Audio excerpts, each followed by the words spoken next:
ओम त्र्यंबकं यजामहे सुगंधिं पुष्टिवर्धनम् उर्वारुकमिव बंधनान् मृत्योर्मुक्षीयमामृतात्। नमस्कार, स्वागत है आपका आचार्यवाणी में। मैं आचार्य डॉक्टर विक्रमादित्य आपके साथ हूँ। वहीं 4 जुलाई की यदि हम बात करें तो उस दिन तिथि की बहुत शुभ आगमन हो रहा है। सावन का महीना शुरू हो रहा है। मंगलवार के दिन सावन का महीना शुरू हो रहा है और कहा जाता है कि यदि कोई शुभ अनुष्ठान इस दिन आरंभ किया जाए तो समस्त प्रकार के कष्टों को दूर करने वाला होता है।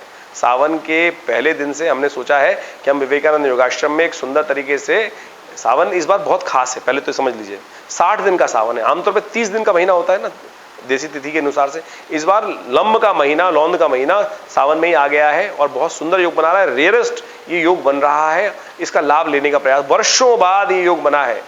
और एक बात और समझ, सिद्धांत के तौर पर हमने कई के माध्यम से बताई भी है कि देव शयनी एकादशी जब आषाढ़ की एकादशी पे होती है तो देव सो जाते हैं, विष्णु भी सो जाते हैं और सत्ता शिव के हाथ में आ जाती है और शिव एक लोटे से प्रसन्न हो जाते हैं, पानी के लोटे से। तो कोशिश करें शिव को मनाने का प्रयास 60 दिन लगातार यदि कर लें तो वारे न्यारे कर सकते हैं। हमने इसी चीज को समझते हुए विवेकानंद योगाश्रम में 60 दिन तक सामूहिक तौर पर रुद्राभिषेक का सुंदर आयोजन किया जो नित्य प्रति चलेगा। आप सब लोग उसमें सम्मिलित हो सकते हैं। दिल्ली में विवेकानंद योगाश्रम में शाम के समय 6 बजे से लेकर रात्रि में करीब 8 साढ़े 8 बजे तक ये सुंदर कार्यक्रम रहेगा। आप आइए।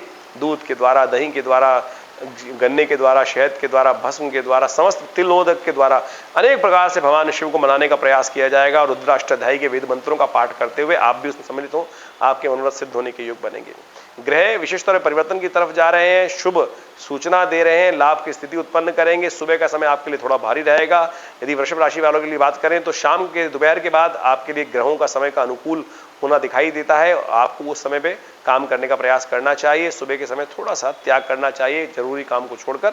शाम को दोपहर के बाद 1:47 के बाद इंपॉर्टेंट काम, इंपॉर्टेंट मीटिंग्स को करने का प्रयास कीजिए, वो पॉजिटिव जाएंगी आपके लिए। वहीं 5 जुलाई की यदि हम बात करें तो उस दिन बुधवार है, द्वितीया तिथि है और विशेष तौर पर ग्रहों का योग आपके लिए अनुकूल है।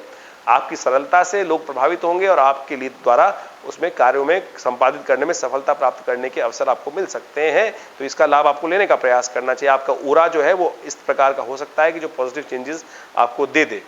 6 जुलाई की यदि हम बात करें तो उस दिन गुरुवार का अवसर है, तृतीया तिथि है और चतुर्थी उसके बाद आगमन हो जाएगी। लेकिन चतुर्थी क्षय हो रही है उस दिन और साथ साथ गणेश चतुर्थी भी पड़ रही है। तो चतुर्थी रिक्ता तिथि होती है। नए कार्य को आरंभ करने के लिए तिथि शुभ नहीं है, इस बात को ध्यान रखते हुए कार्य करना चाहिए। आपके ग्रह अनुकूल दिखाई दे रहे हैं। 2 ग्रह परिवर्तन की तरफ जा रहे हैं और करीब करीब 1:41 पर चंद्रमा परिवर्तित होकर कुंभ राशि में जाएंगे जो आपके दशम भाव में बैठेंगे, जो आपको सफलता का योग बनाएंगे। वहीं शुक्र जो है वो सिंह राशि में प्रवेश कर जाएंगे, सूर्य के, मंगल के साथ आके बैठ जाएंगे सुबह सुबह अगले दिन। तो विशेष तौर पर ये दोनों के दोनों योग आपके लिए लाभ की स्थिति बनाते दिखाई दे रहे हैं। एक तो ये स्थिति विशेष तौर पर आमने सामने बनेगी चंद्रमा, तो ये बहुत शुभ रहेगा। सांसारिक सुख भी प्राप्त होगा। लेकिन आप अपनी यदि अपनी चलाएंगे तो अकेले पड़ सकते हैं, इस बात का ध्यान रखिएगा। शुक्र चंद्रमा आपके मन को शांत करेंगे लेकिन मंगल एग्रेसिव करेगा। शनि मंगल का टकराव जो है वो एग्रेसिवनेस ला रहा है। तो कोशिश करें शांत होकर दूसरे की बात को भी तवज्जो देने का प्रयास कीजिए, यही सबसे बड़ा उपाय। इस बात का ध्यान रखते हुए गणेश जी का ध्यान करें, गणेश जी को लड्डू अर्पित करें, आपके कष्ट दूर होंगे। वहीं हम बात करें 7 जुलाई की तो 7 जुलाई को शुक्रवार का अवसर है, पंचमी तिथि है और सावन की पंचमी तिथि विशेष तौर पर कृष्ण पक्ष की पंचमी तिथि होती है। काल सर्पयोग को शांत करने के लिए सबसे शुभ तिथि मानी जाती है। इस दिन शास्त्र में वर्णित इस काल सर्पयोग दोष को ठीक करने के लिए अनेक उपाय शास्त्र में वर्णित होती है। अब काल सर्पयोग की बात आई है तो इस बात को भी समझ लें कि कुछ ही कुंडलियों में काल सर्पयोग होता है, लेकिन आजकल कई लोगों के मन में विडंबना ही उत्पन्न हो गई है। तो पता नहीं कैसे कैसे लोगों के पास चले जाते हैं, विद्वानों के पास, और वो हर एक को भ्रांति उत्पन्न कर देते हैं, तेरी कुंडली में भी काल सर्पयोग है, तेरी कुंडली में भी काल सर्पयोग है, और व्यक्ति परेशान होकर घूमता रहता है। ऐसे में हमने सुंदर व्यवस्था बनाई है। आप हमारे नंबर स्क्रीन पर चल रहे हैं, उन पर अपनी परेशानियों को जानने के लिए आप जान सकते हैं और निवारण कर सकते हैं कि काल सर्पयोग है कि भी नहीं है। हमने स्वयं देखा कि 85% लोग जो हमारे पास आते हैं उनमें काल सर्पयोग होता ही नहीं है और वो बेचारे परेशान घूम रहे थे कि काल सर्पयोग उनको बता दिया गया था। केवल कुछ रेयरेस्ट कुंडलियों में काल सर्पयोग का योग बनता है, तो उसको ठीक करने का अवसर आपको प्राप्त है। इस सुंदर तिथि में काल सर्पयोग यंत्र को स्थापित करके अपने यदि आप घर पे रख लेते हैं तो कहा जाता है कि पूरे वर्ष तक काल सर्पयोग आपको परेशान नहीं करेगा। फिर अगले दिन साल फिर सावन आएगा, उसको सिद्ध करा लीजिए इस यंत्र को और फिर रख लीजिए, फिर आपके लिए काल सर्पयोग, जो कहते हैं कि एक बार काल सर्पयोग का उपाय करके खाना रोज खाना पड़ता है, इस बात को भी ध्यान रखना चाहिए। ऐसा नहीं होता है कि एक बार कराकर, यदि ऐसा हुआ तो आप स्वयं देख सकते हैं कि क्या आपके कष्ट दूर हुए। नहीं दूर हो सकते इस प्रकार से। तो आप समझे, शास्त्र में जो वर्णित जिस प्रकार के उपाय हैं उन्हीं प्रकार से करने का आपको प्रयास करना चाहिए। वहीं यदि 8 जुलाई की बात करें तो शनिवार का अवसर है और उस दिन जो ग्रहों का परिवर्तन हो रहा है, उस दिन षष्ठी तिथि है। मीन राशि में जा रहे हैं चंद्रमा करीब 3 बजे और साथ साथ कर्क राशि में जा रहे हैं बुध दोपहर को 12:14 पर। ये दोनों ग्रहों का परिवर्तन हमारी दृष्टिकोण से आपके लिए अनुकूल रहने वाला है। दोनों के दोनों आपके लिए आगे बढ़ने के अवसर बनाने वाले हैं और इसका लाभ आपको मिल सकता है। लेकिन बुध अस्त है, 4-5 दिनों बाद उदय हो जाएंगे, लेकिन उस स्थिति में 8 तारीख को तो अस्त स्थिति में परिवर्तित हो रहे हैं। ऐसे में बुध का उपाय आपको अवश्य करने का प्रयास करना चाहिए। ऐसे में बुध का जो उपाय है सबसे बढ़िया ये है कि गन्ने के रस से भगवान का अभिषेक करें और भगवान का अभिषेक करके भगवान दही के द्वारा भगवान का अभिषेक करें। भगवान शंकर का सावन का महीना चल रहा है, इसके अनुसार से ये उपाय बता रहे हैं, करें, कल्याण होगा, कष्ट दूर होंगे। 9 जुलाई की यदि हम बात करें तो उस दिन रविवार का अवसर है, सप्तमी तिथि है और अष्टमी का आगमन होगा। तो उस दिन विशेष तौर पर ग्रह आपके पॉजिटिव दिखा रहे हैं, पॉजिटिव चेंजेस रहेंगे और आपके लिए आपके मनोनुकूल रास्ता बनाने का अवसर आपको प्राप्त हो सकता है। इसका लाभ आपको लेने का प्रयास करना चाहिए।